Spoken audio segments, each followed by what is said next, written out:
are these people? I wrote an article. I don't write that much. I write about maybe once a month, if that. I got really personal with this one because somebody asked me, "Hey, tell me a little bit more, like kind of what you do and how you got here." And I had asked them to co-host on an INN show, and they really didn't know very much about the network, though they know that we all do stuff. So I kind of just started talking and writing, and I blurted out this whole thing in DMs. I'm like, you know what? This is a good thing. I should turn this into an article. And then I expanded on it and put some other links and background and stuff to it. So I figured since Reef and I have gone through a lot of this together, I thought it was a good idea to bring him into this one. So while this is Indy's origin story, a lot of it is also having to do with INN and with this guy too. But that last week, another creator I trust and asked me to tell them a little bit more about myself so that they get a better understanding of my perspective and motivations while respecting my need and desire to remain anonymous. My ranting response was comprehensive enough that I decided to copy paste it and then expand on it here with links. And then I worked on this thing for another whole week to make sure that it said all the things I wanted it to include. And we got this. By the way, if you're reading this, these little marks on the side is a table of contents. So it gives you all the section headings, and you can actually click and go right to a section heading if you ever wanted to go back and reference it. Very cool little feature that Substack added. Here, I'll do Coming it. to a Substack newsletter near you. Yes, this can be found, by the way, at Indie Media. Sorry, but Rachel Maddow's death will just have to come as a pleasant surprise to me. That's right. This is available at indiemediatoday.com. That's my blog, my newsletter that I put out all the clips for this show, and my original articles go there. So, addressing the first point about my anonymity, I choose to do this anonymously, or I chose to initially, to keep the focus on the independent reporters, outlets, and creators that I amplify, but I also largely do it to protect my family from the crazies out there, as well as to keep my career separate. I've seen too many people doxxed and have people call their boss or company and try to get them fired. No thanks. I've had personally people threaten to dox me. It's not fun. So here's an Independence Day haiku I wrote on July 4th. Hurt my back coughing. Welcome to 50 years old. Happy July 4th. Because and your father would tell you to take smaller hits. So well, he did. Specifically, but that wasn't but I wasn't actually smoking when I hurt my back coughing. But the reason why I laid that out is to start. I am a 50-year-old American dad of 3, so that was the turning 50, who's been amplifying independent media for the past 4+ years. I was fiercely independent from the time I could vote, right through the Obama years, never registered to a party, and sadly, bought a bill of goods on Bernie Sanders. Daddy wasn't there. Sometimes. Bernie certainly wasn't there. Bernie wasn't there. Right? The policies the policies he was advocating for were the ones I felt would help the country. Universal health care, free college for all, universal child care, taxing the wealthy, etc. I wouldn't say Green New Deal in there, though we do need to address climate change, but not through the ESG movement and the bullshit that they're talking about. It would be through reducing the military and through hitting the top 100 corporations, which are actually the largest polluters in the world that nobody wants to ever talk about. Fuck your plastic straws. I was inspired by the massive group of people motivated to support Bernie and fight for those policies. Unfortunately, a lot of that... the liberals. They will betray you. Well, that's usually what happens. For 5 years, I was duped into blindly believing that the corporatocracy was ripe to be taken down without direct action or an alternate plan. I was also blind to the depth of corporate infiltration into the campaign, as well as the progressive media space that was sold as free from corporate influence. I'm looking at you, Nina Turner. I'm looking at you, David Sirota. Okay? Does he look like a bitch? I'm looking at you, Faz Shakir, who's actually done some decent stuff with More Perfect Union, but still has kind of played ball and gotten in line. Reef would just say no. All right? Yeah, no. They lost the card. Sorry. All of that led me to realize that corporate media brainwashing is one of the big problems. All right? The propaganda apparatus needs to be countered somehow. As an independent publisher and creator, I've been most focused on amplifying the journalists exposing corruption, fighting for people's ability to speak and publish and produce without fear of government persecution, and showcasing the stories that corporate media tries to bury, like the workers' perspective in labor fights, for example, or corporate wrongdoing that have PR firms working overtime to glaze over, deflect, and cover up, like when the UAW purged senior leaders in 2023, and the union then turned around and accused the federally appointed moderator of being motivated by the union's call for a ceasefire in Gaza and smeared him as a Zionist. Whether he is or not, that's not what happened there. I wrote this article below almost 2 years ago to more clearly articulate just how much I see corporate media impacting all our lives. We should all be actively working to identify their corporate-driven narrative, their profit-driven narratives, question them, and eventually unplug from the propaganda machine entirely. I mean, I really have. I don't watch Netflix. I don't watch Amazon. I don't watch Disney Plus. Now, my kids do. I try really hard to keep them from it, and it's a pinch and a half to do that. But what am I gonna do? I just don't listen to it. Other than to pay attention and try to debunk the narratives that I hear them pushed upon them, and be like, how come they really do this no more? I start asking, how come they said that? What do you think about that? And get them starting to question early on what the hell they're hearing. How does this make you feel? Rather than just accept it as at face value and watch it like blind sheep, like most people watch TV. You gotta try to teach your kids and teach everyone how to watch the news. How do I reach these kids? So in March of 2020, which is a week before COVID lockdowns, funny enough, all right, and before I had ever met this guy, I founded and launched Progressive News Daily, which was a news aggregator website, which is on a platform that no longer exists. It was my favorite news platform that I've ever seen, Paperly. It was incredible. It updated articles twice daily from sources that I told it to pull from, articles, tweets, YouTube videos. The idea was to create a central hub to find all the progressive news commentators and journalists that I was following at the time in one place. I had been looking for something like it. I found it didn't exist, so I built it. Using a MacBook Air, sitting on my couch every night, I curated news and shared the links to Twitter and Facebook groups. I did that for like months. And that was as we got locked down. All right. I had serious questions about the Democratic primary being potentially rigged. We were locked down during COVID and I had time. I had a full-time job, but I was able to manage doing my job. I was already a remote worker. So our transition to remote work was not nearly as difficult as others. And guess what, bitch? Coronavirus!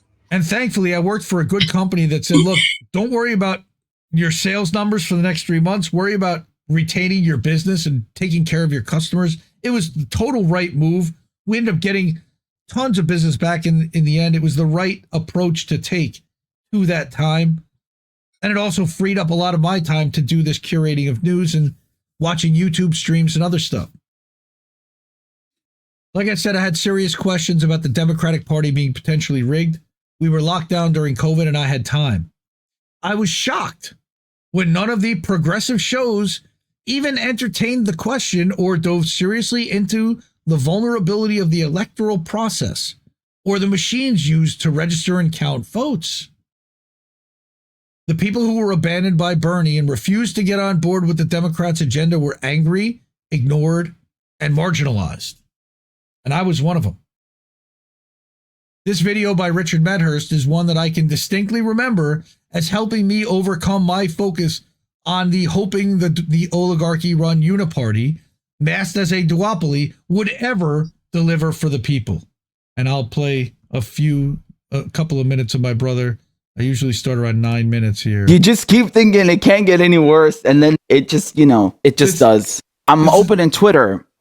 So this was the day that Bernie endorsed Joe Biden. All right. And so at about 9 minutes, he really starts to get cooking. And this is what woke me up. I saw this on Twitter. This is the first time I'd ever seen Richard. Debt cancellation? No, fuck you. Just some crumbs. You didn't get a single policy concession from Joe Biden or the Democratic establishment. That's the problem. You let an entire movement hinge on one person, and they cut the fucking head off of your movement. They left you with your pants down. And what did you get? Fuck all. It's time to wake up. Come on, get up. The capitalists, they ain't gonna give you no wages. They ain't gonna give you no health care. They ain't gonna stop bombing the brown people like this. It's go time. Come on. Don't let your movement hinge on one person. It doesn't work. FDR did the same fucking thing. History lesson. Go read your fucking history books. I'm not American. How do I know your history better than you? How do I understand your political system better than you? Wake up, Why the asshole. fuck are you lacking? What did FDR do? He took the socialists. He took the communists. He talked the talk. He gave them the New Deal. He gave them the federal jobs program. And then he cut the fucking heads off of their movement. And he absorbed their leaders. And he crushed their movements for 100 years. You got nothing since. Nothing. All the wealth going to the top 1%. And you got shit. Even during the pandemic, what did they give you? Fucking scraps, crumbs of $1,200. That's how much they respect you. And then Bernie Sanders is like, Joe Biden is a friend of mine. Go vote for this rapist. Go vote for this war criminal. And you're defending that bullshit? You got no friends in Washington, D.C. Your enemy is laughing at you, and they ain't at Washington, D.C. They're at Wall Street. Wake up, asshole. Dude, right there. He literally, clap. He literally woke me up. When he said that, it literally woke me up. You got no friends in Washington, D.C. I love that man. Shout out to Richard, who's been also silenced, persecuted, as we talked about, journalists in London. In terms of his arrest, he can't really report the way he wants to and go nearly as hard against London and against Israel as he wants to. Lots of progressive outlets and channels didn't see the shift back to the corporatist side of the Democratic Party and Bernie selling out until it was too late. Some never got off that train and still believe, against all evidence, that Bernie's advocating for the people in any substantial way. Right? In August of 2020, I started producing summary graphics, not just sharing the newsletter to Facebook and Twitter, but making these little summary graphic videos and short 10-second videos showcasing top headlines and videos from each edition of Progressive News Daily with links in the description to promote the newsletter. All right. This is one of the first videos. And what's funny is a lot of the people, a lot of the organizations you see here, Gray Zone, Popular Info, Caitlin Johnstone, Nation of Change, Common Dreams, a lot of these outlets are featured a lot on our show. All right. And this is 4 years ago. But what I realized was quickly that the word progressive was a problem. And this is the original YouTube channel, progressivenewsdaily.net. I never grew it. I only uploaded a few videos because very quickly afterwards, I rebranded. All right. And the reason why is because, and again, I still hadn't even met this guy yet. I was part of a Discord server called the Jimmy Dore Discord server, unofficial. Turns out he was the admin. He had started it and he was running it and and I may have even been a mod at that point. I don't think I was, but I was definitely a member and active in it. I guess we had some back and forth, but I didn't know who he was.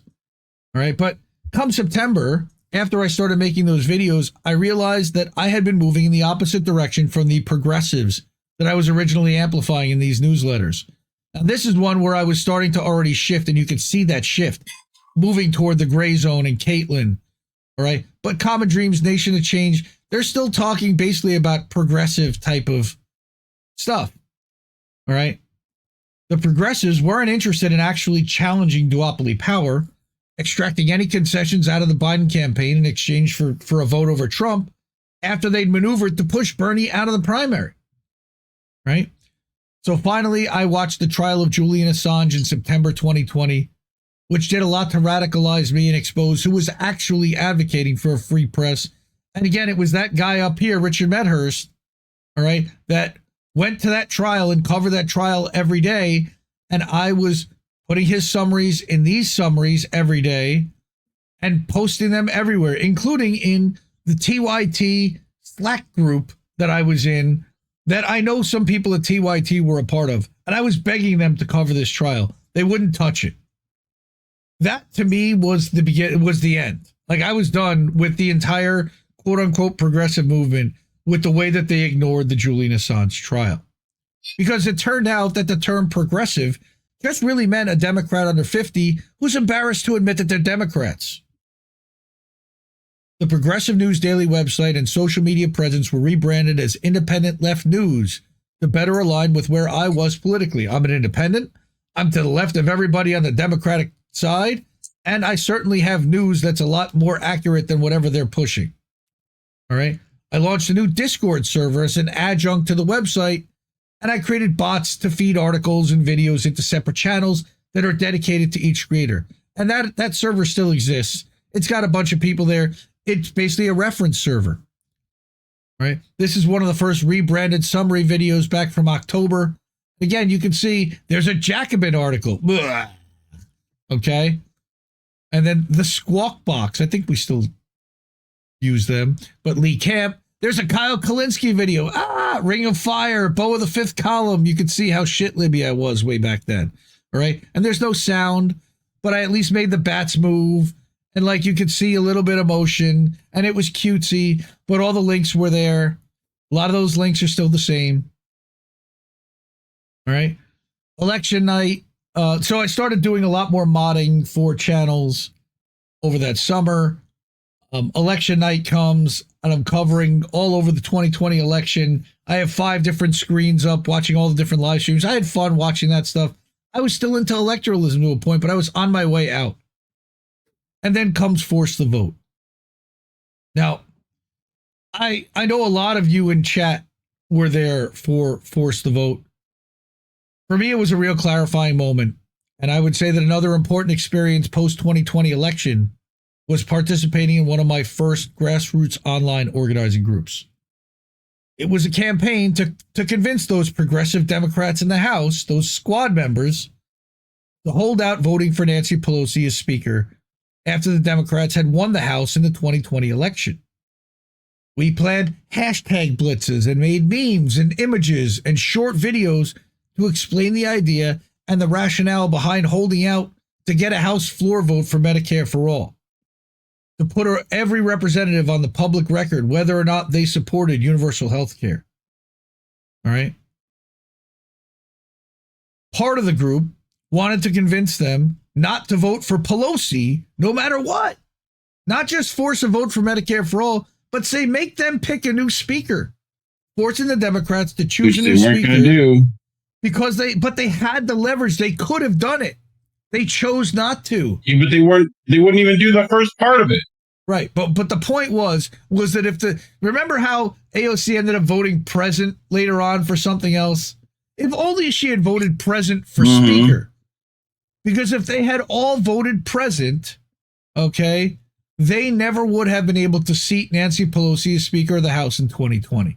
They could have named anybody else. But we know what happened in the end. All right. Efforts were made to reach out to the staffs of the newly elected progressives. What happened? What did I just do? Some of the members actually had had contacts with people on AOC staff. But the idea was rejected outright as the squad didn't want to risk being perceived as pariahs and risk committee assignments from their own party. And come on, they got pay-go. It's not sexy. They got pay-go. The most useless shit ever.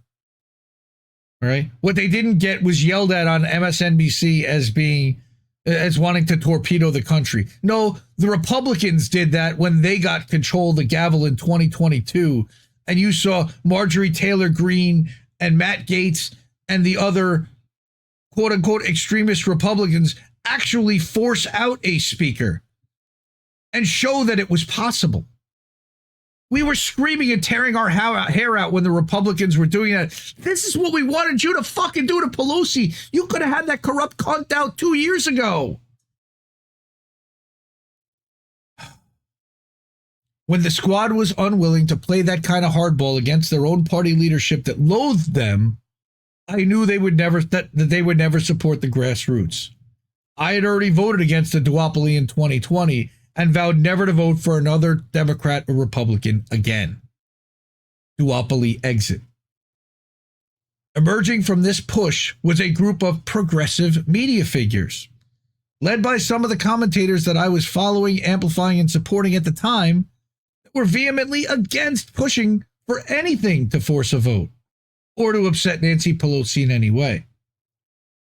They revealed themselves to not be truly anti-duopoly and were going to support the Democrats no matter what. We know these vote blue no matter who group: Majority Report, TYT, Kyle Kalinske, David Dole, the Rational National, Mike Figueredo of the Humus Report, Hassad Piker, Farron Cousins from the Ring of Fire, and many others showed their asses that they were never going to push their audiences and the lawmakers that they had influence with to fight the Democratic Party leadership in any substantive way, especially when it mattered and they had the leverage to do so.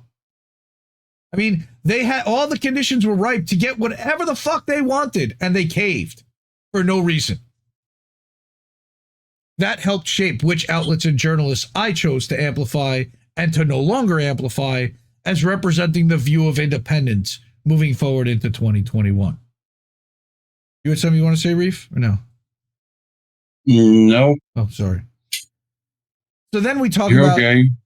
how I started to do podcasting. That December, I recorded my first live stream and podcast, going through the top headlines on the Independent Left News website.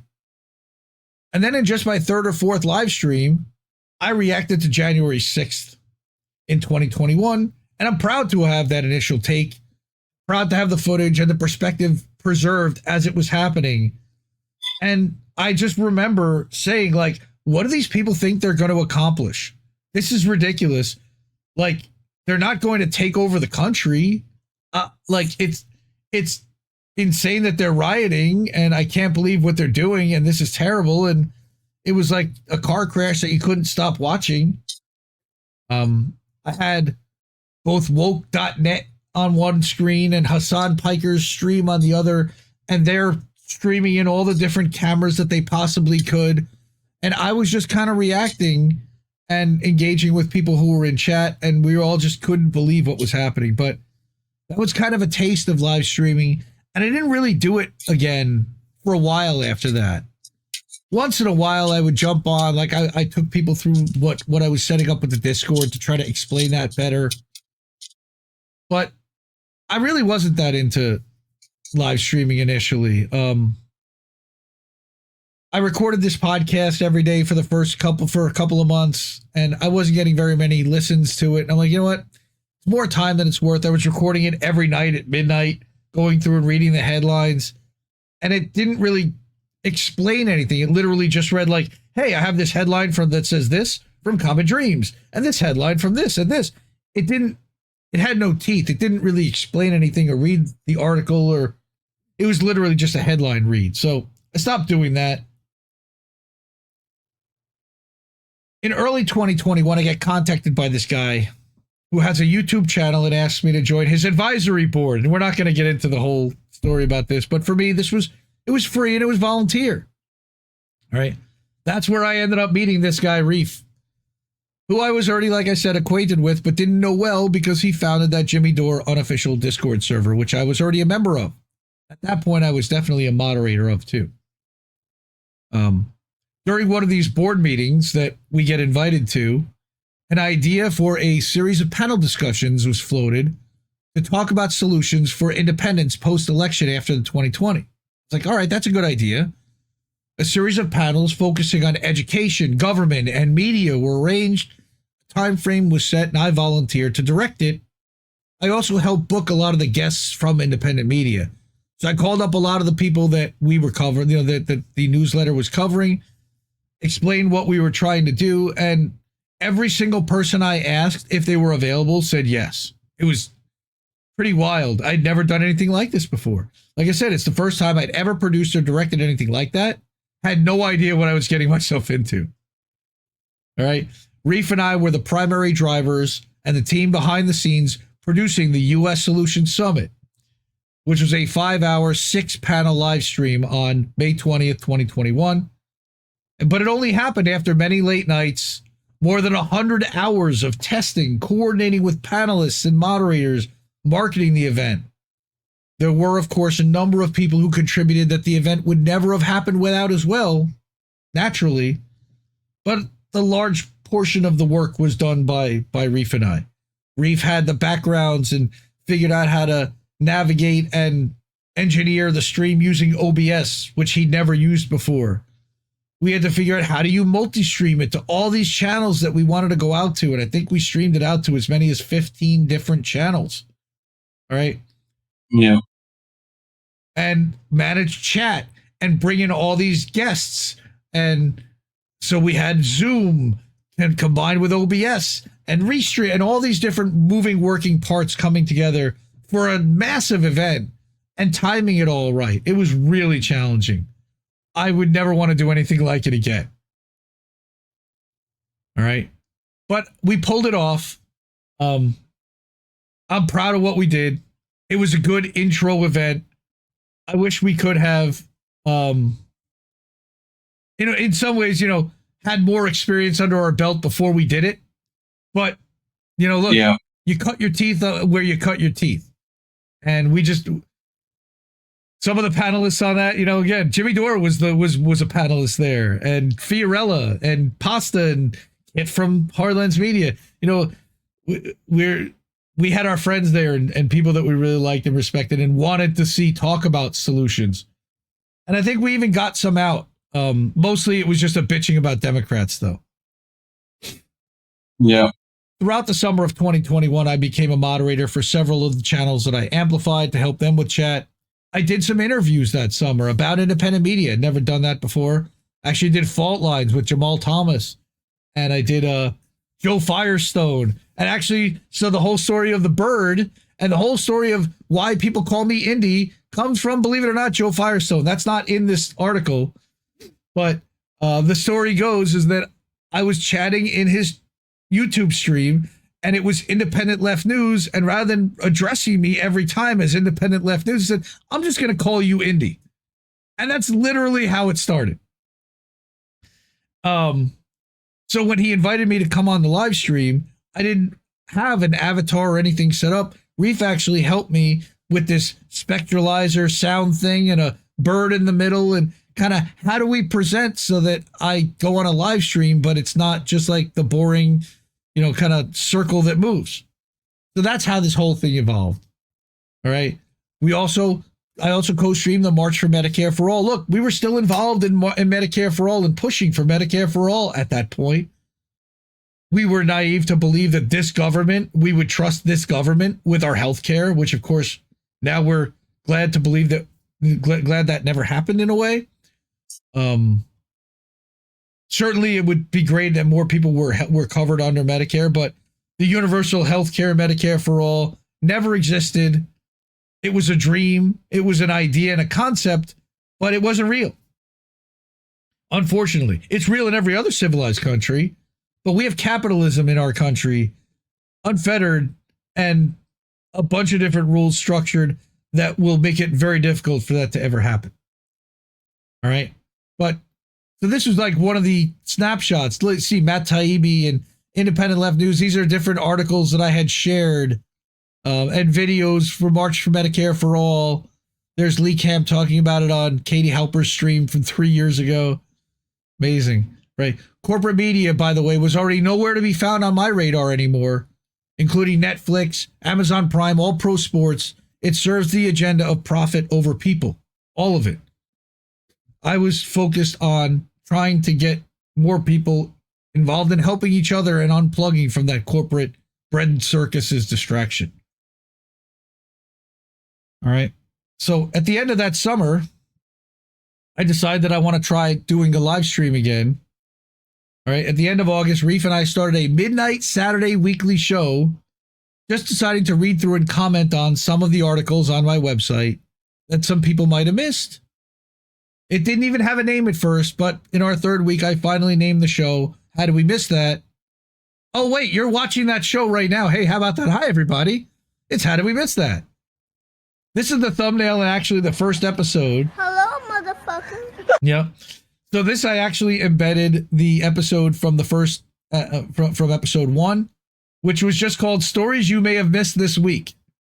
It literally, like, hadn't even, yep, Robbie Yeager, shout out to Robbie Yeager, Politify. Oh, Robbie, oh, there's another Robbie in chat too, Robbie Burns. What up, man? Good to see you. So yeah, 3+ years later, we're still here doing this show.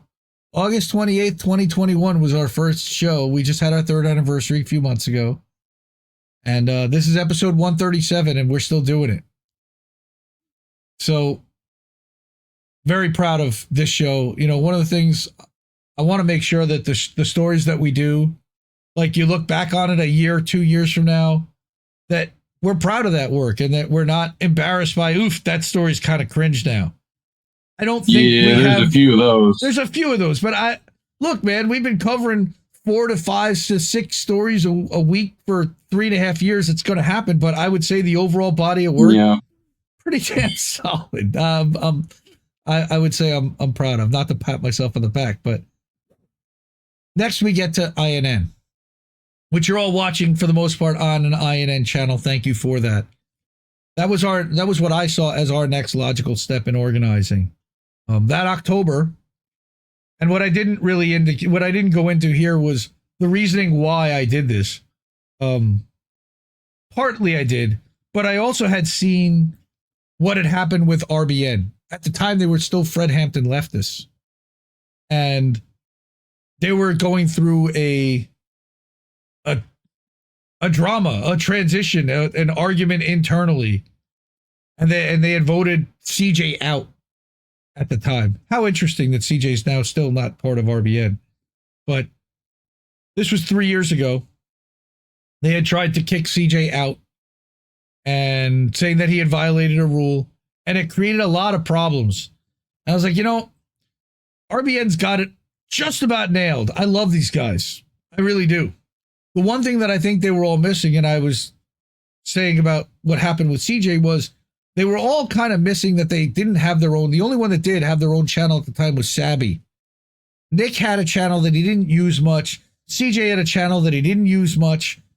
JB didn't even have a channel. Rome had a channel, didn't use much. So I thought to myself, well, if they all had their own channels, they could come and go as they pleased from an independent network much easier than having to create all this drama and then start over from scratch afterwards. So that was my initial thought. Was I was saying to Reef, you know, we know some independent creators, and none of us really quite gets the whole picture. We're all kind of missing something. But I think that we could be stronger together. So I reached out to a bunch of creators.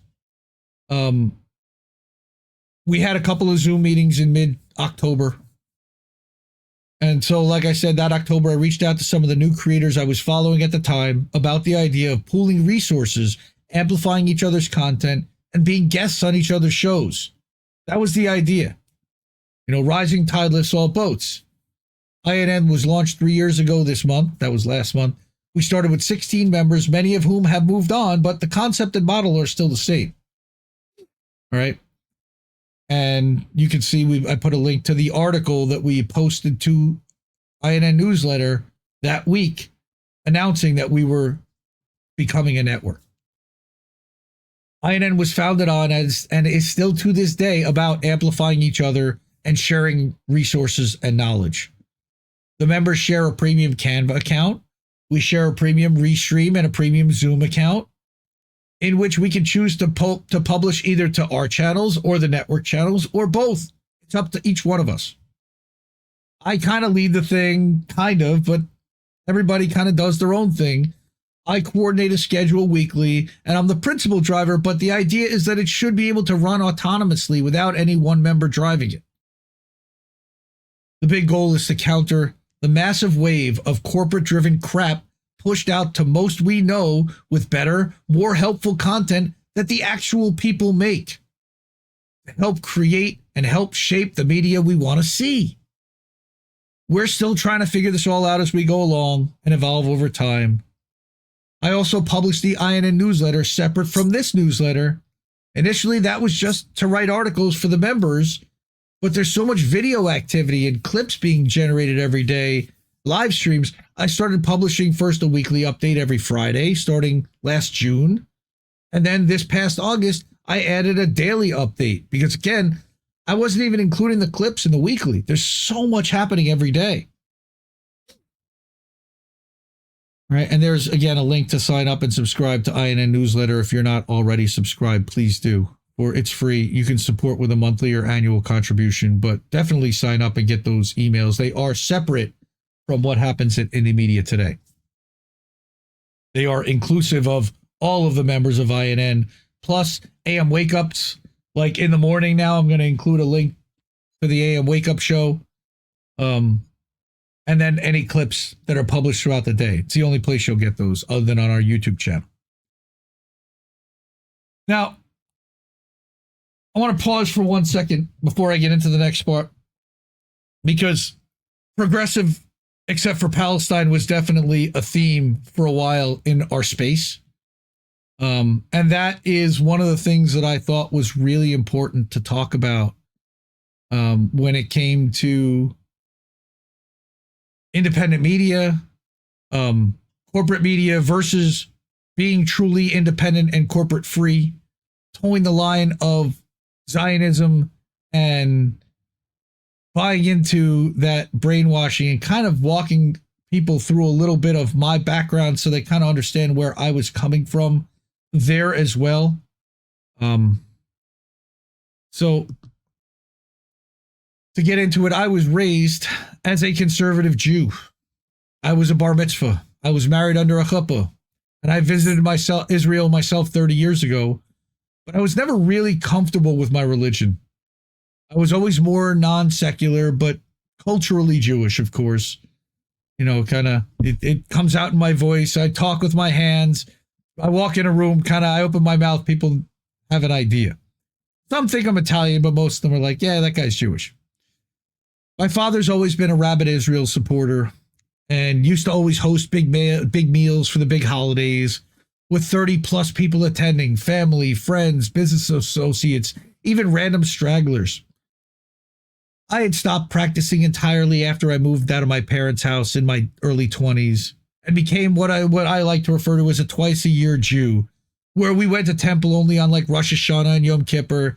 I'd have Passover dinner with my parents, but I'd never go to temple or Friday night services or anything. We never wore yarmulkes. We never said prayers over meals, or we really, other than the couple of times a year, we barely even made reference to it. Once I got married, once I got married, it was important to my wife. She had had a very good experience her whole life with Judaism and with religion. And I wasn't vehemently opposed to it. I wasn't for it, but it wasn't like a deal breaker for me at the time.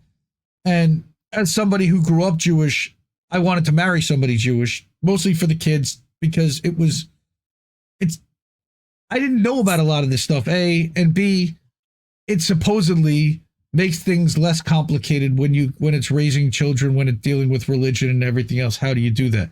Now, the guy sitting next to me, he says, throw it all out the window, and I'm kind of with him. Fuck religion, banish it all. All right. I said I was never really bought into the prayer or the Hebrew, which I can read, but I have no idea what it means, or much of the religion at all, besides like the food and the culture and the lessons to be a good person. I'd be completely fine if religion don't have a moral monopoly on, but yes. No.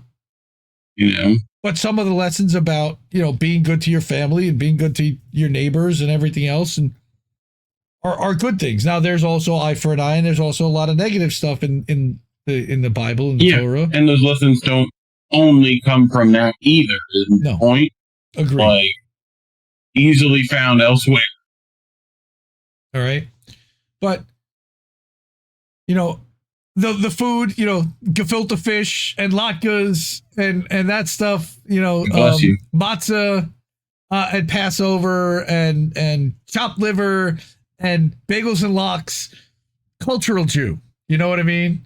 Corned beef and brisket. I'm down with all that. Food, very good. A lot of it stolen from other cultures. I get that. Yes, sure. All right. The conflation of Zionism with Judaism is something that needs to be understood and is also never discussed within the Jewish community. There was never a conversation in my family or community that there were Jews anywhere opposed to Israel existing. Israel has a right to exist is a mantra in the Jewish community, for those who don't know, as a standard response to an accusation of genocide or ethnic cleansing of what's happening in Gaza. I never heard a discussion within the Jewish community about the difference between Zionism and Judaism, or that Einstein was opposed to the creation of Israel, or why. Israel is always right and the homeland of the Jews is the only permitted narrative, and everything they do is acceptable and can't be questioned for morality under that framing. That's the way they have to operate, because the minute you start questioning, everything kind of unravels, doesn't it? All right. This is an INN news segment, by the way, talking about how this was well predating 1948. All right. Talking about the Balfour Declaration and the Zionist Conference of 1898. And we've done our homework about this to understand this, try to, from all sides. For much of my life, I had, admittedly and ashamedly, turned a blind eye to Israel and their treatment of the Palestinian people. More accurately, it had been shielded from my view. All right. And I don't know how to better describe this, but for those who wonder how people can go through life and never hear about it, I can confirm there is a massive silent effort within the Jewish community and within the Israel supporting, aka Zionist families, to not really speak about Palestinians at all, to not let their children learn about it at all. Aside from when Israelis, of course, are attacked in retaliation. But they're never explained that it's attacked in retaliation. They're just attacked. Self-hating Jew is the typical slur thrown around to discourage any Jews who start asking why Israel feels the need to imprison all the Palestinian people, deny them right of return or citizenship. And that's just the beginning of what a disadvantage the Israelis deliberately place on every Palestinian by design. Anyone who isn't Jewish asking questions like that, well, they're automatically painted and smeared as an anti-Semite, cast out and ostracized from access to businesses and opportunities run by Israel supporters of all religions. Thought like that is not welcome in a civilized society. We've seen that hyperinflated in the past 13 plus months. Anyone who's not Jewish, yeah, you're the goyim, you know, as Alex Jones, very famous, they call him the goyim. Hilarious. Israel being under attack and persecuted is the default mindset. Again, the victim mentality. And nothing has ever happened due to Israel's behavior. It's shrugged off as necessary when confronted that Israel's occupying the Palestinian people and are responsible for their well-being. Selling the myth that Israel never does anything wrong is an important component to the brainwashing and ensuring compliance. Often, families and Jewish leaders don't address that side of the conversation because it leads to hard questions with monstrous answers that they would rather avoid telling their children.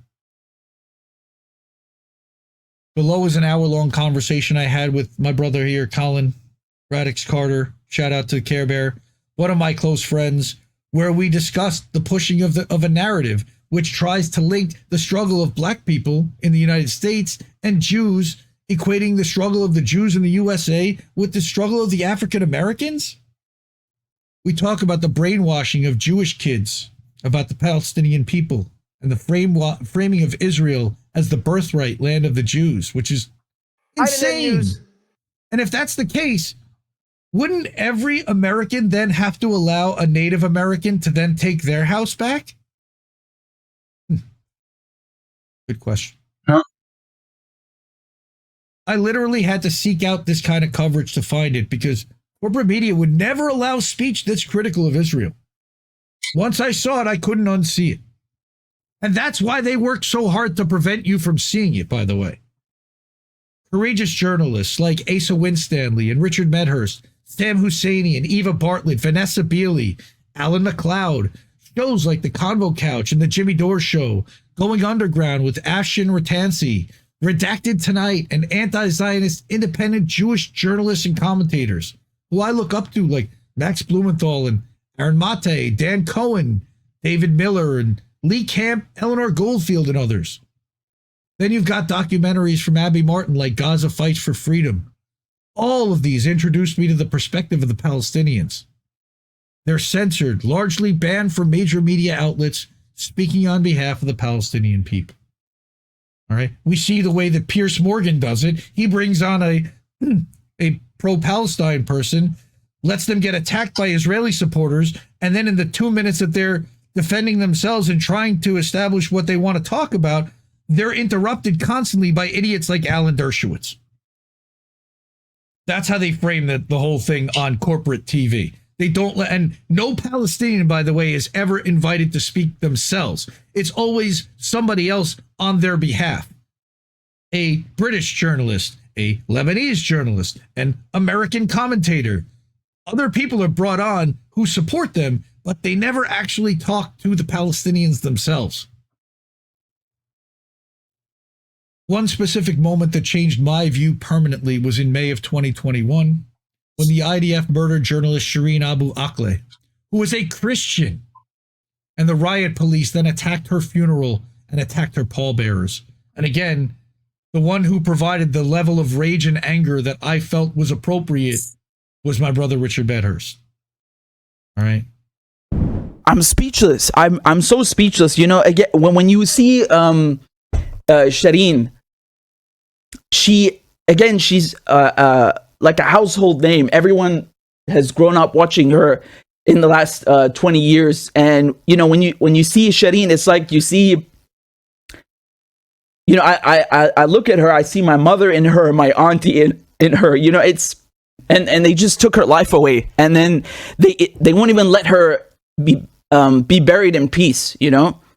The Israelis sent riot police to the courtyard of the hospital, and they start attacking the people carrying her coffin, and the coffin almost falls over.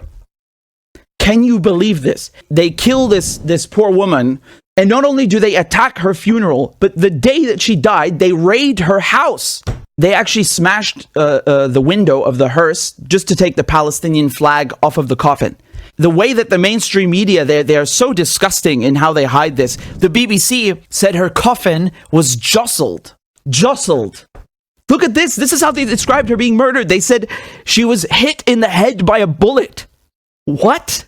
Did it fall out of the sky? And Blinken says the Israelis intruded. What do you mean intruded? They're beating them. You call this intruding? The coffin is on the floor. This is intruding? The Israeli army spokesperson described Shireen as, quote, armed with cameras. Please explain this to me. So that they say when Shireen was killed, she was armed with a camera. Okay, now she's dead now. You killed her. She is in the coffin. Is she still posing a threat? What is she armed with now that you have to make the coffin fall over? What threat are the people carrying the coffin posing to you? Shireen was Christian. Remember that. She was Christian. Do you see how this has nothing to do with religion? It's not about Jews versus Muslims.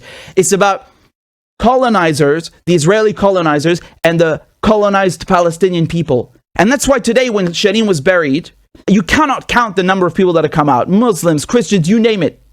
It's unbelievable. She's very well known in the, not just for Palestinians, but for the whole Arab world. You know, so you have many people who grew up watching her on TV, and the Israelis killed her just like that, like it's nothing. And they're going to keep getting away with this. They will keep getting away with this because they know they can. This is why they have no shame. This is why they beat people carrying her coffin during her funeral. They know the cameras are there. They know this. They don't care because they will keep getting the money from America. The press will keep covering for them. They don't care. And this is the sad irony. This is the sad irony that Shireen spent her whole life exposing and reporting on Israeli brutality, and she died reporting on Israeli brutality and was buried amid Israeli brutality to the last second, till she was put underground. Israeli brutality and the brutality, the violence of the occupation, in life and in death. The ones that are beating people while they mourn, the ones that kill journalists, those are the real terrorists. Okay, never forget that. Fuck yeah. That is one of the moments that radicalized me personally, to see that. Grapentine, you're absolutely right. This was 3 years ago, 2 years before October 7th. The Palestinians are the most tested and provoked people on the planet. Amen, man. Terrible. All right. To continue, that in that same month, the IDF destroyed the high-rise building in Gaza, which housed the Associated Press, as well as many other media outlets, including Al Jazeera. It showed me just how one-sided the battle really was, especially with US and UK financial and military backing, how they'll murder the people telling the truth about Israel's brutality rather than allowing anyone to hear about their behavior, because we know that dead men tell no tales. All right. This is a clip that we did over the summer from Kyle Anzalone talking about how journalists and aid workers continue to be murdered by Israel. October 7th only pushed the narratives in Israel murdering Palestinian children to unprecedented levels, further reinforcing what I'd learned about Israel's tactics over the past few years. But this did not start on October 7th, like Grapentine says. It did not start in 1948 or even 1932 in Germany. And again, I'm going to include the segment about Lord Balfour, 1917, Balfour Declaration, where he agrees to gift Palestine to the Zionists. Most Jews never ask or bother to investigate what happened in 1948. We just accept that the land was gifted by the world to the Jewish people after the extermination of 6 million in the Holocaust during World War II. That's a whole other question. I never heard the question asked or addressed whether anyone was living on that land or how that happened and what happened to those people specifically. Here's a clip from when our friend and Chanda Master Indie Media Award honoree was on the show and co-hosting a UN report about how Israel was committing war crimes against Palestinians. I mean, not a surprise, but it's out there, it's documented, and they're proudly doing it on TikTok. But it's forced me and many others to look a lot closer at everything that the U.S. does, and led me to be outspoken about how Israel must be stopped and what that looks like. All right. This was another clip we had done a few weeks ago about just how they're bulldozing and wiping out the Palestinian people systematically.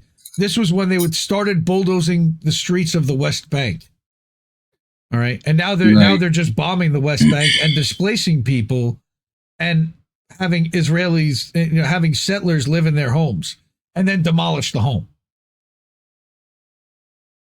One can't be truly anti-imperialist while ignoring the influence and propaganda and whitewashing of child murder and prisoner torture pushed by Israel, the US, and UK with regard to treatment of the Palestinian people.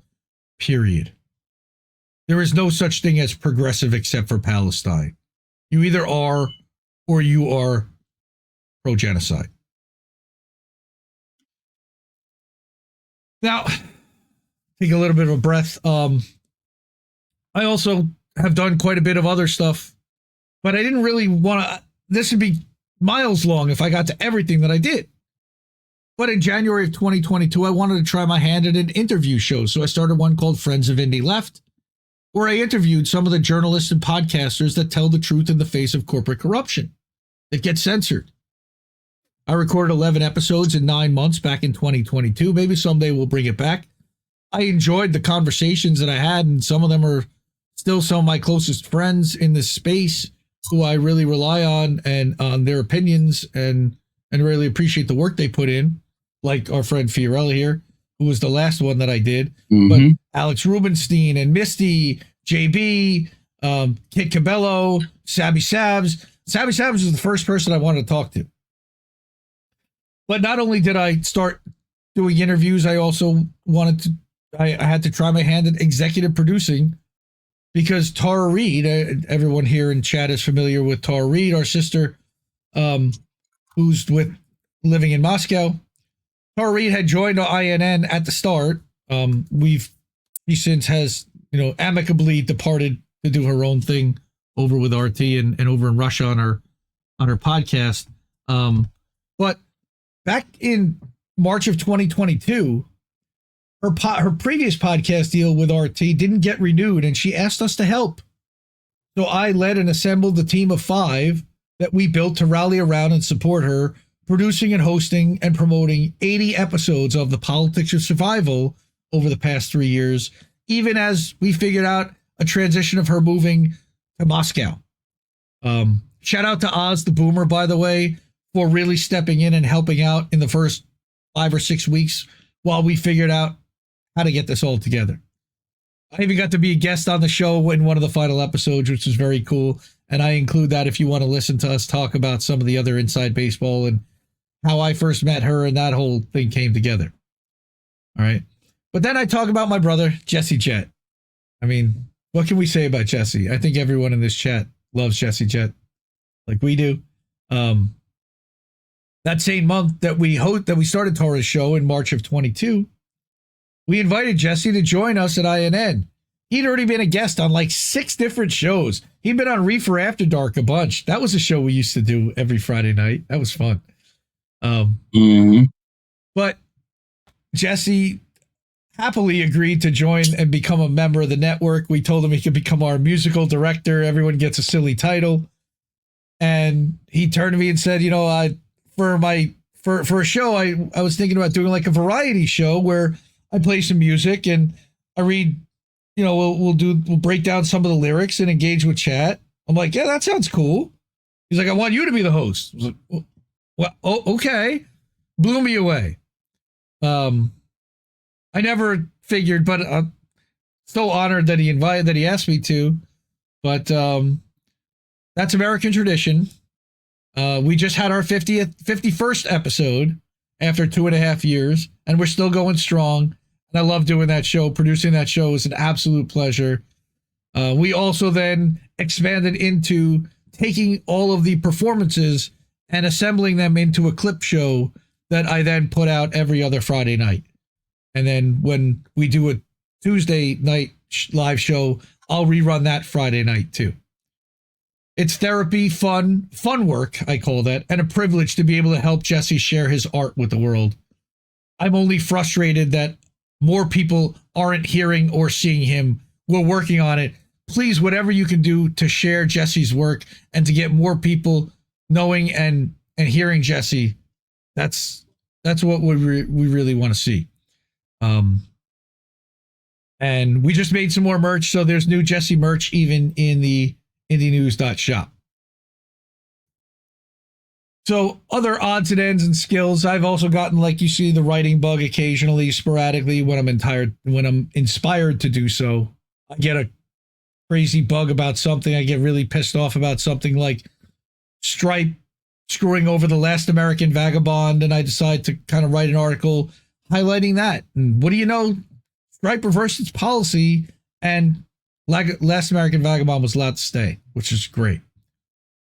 I make a lot of graphics and intros that you see for the channels. I learned how to do some basic video editing, so I make a lot of the clips from the show and from American Tradition, and to edit together and stitch together the clip show.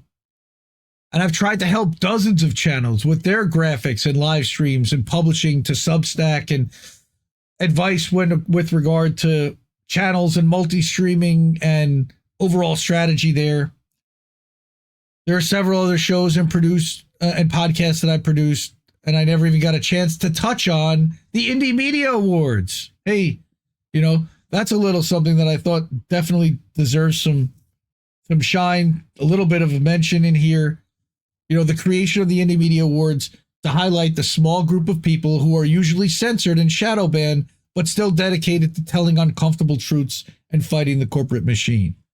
And, we have the Substack for Indie Media Awards, which has a page dedicated to each award honoree with all of their links to find and support them. Again, eliminating corporate media and bypassing them to get directly to the people who are on the ground that are telling the stories is what we want to focus on here, because we know that corporate media is selling advertising, they're selling lies, and they're selling narrative. I didn't get to talk about all the specific coverage issues. Now, I talked a little bit about Julian Assange's case, but we were one of the shows that covered that case more than most others extensively, and networks, of course, INN News as well. The releases of the Twitter files, the Israeli assault on Gaza, reminding people that it started long before October 7th last year. All the strikes that we covered and all the labor. I barely even talked about labor. How much of this show has been dedicated to talking about workers and the workers' struggles, all right? And criticizing third-party labor unions like the Teamsters and the UAW, all right? And also the launch of Indie's Tech Tips channel in last January, where I'm trying to parlay a lot of this knowledge into sharing that with the world so that they can get the benefit of other people who are looking to possibly start creating stuff on their own. Where do you go? Where do you start? Where do you look? So that's a Rumble exclusive channel. Again, all these things you can find here in this article, and this will be linked in the description afterwards. So now what? All this has led me to a point where I am firmly anti-electoralism at the federal level because our vote has zero influence on policy, thanks to the Princeton study. It's a consent ritual that has zero material impact on our lives, especially living in a state that's usually pre-decided before the polls are ever open. A blue state. Like, what's the point? There are solutions outside the system of ticking a name in a voting booth and checking out until the next election, largely centered around mutual aid, education, and supporting local businesses over multinationals wherever possible. Also using cash and not playing into digital money wherever possible. I remain focused on trying to awaken people around me about just how controlled their lives are by corporate media, begging them to opt out and sharing which journalists and outlets they should be paying close attention to. Newsflash, it's the ones exposing corruption, those fighting for people's ability to speak and publish and produce without fear of government persecution, and telling the stories that corporate media tries to bury. I remember I said something about that up at the top. There's also a lot more here too, obviously. This is just scratching the surface. I'm thinking about writing a book about all of this and my journey in independent media, and then talking about some of the other topics that I would like to expand upon. All the other people who were involved at INN and those who are still a part of it today. And like I said, one day I'll probably write a book, and this is a good start. Thanks for coming to my TED Talk rant, learning more about the perspective of the person that's here in this suit with the crazy head for 3 years, all right, behind the keyboard, microphone, and newsletter. All right. And I'm exhausted. I'm spent. I appreciate everyone listening to me go through that and get through that. I care. That's the bottom line is I give a shit, like, too much, to the point where people are like, why don't you just like kind of put it all down? You got a nice life. You got a good family, and why even bother paying attention to any of this shit?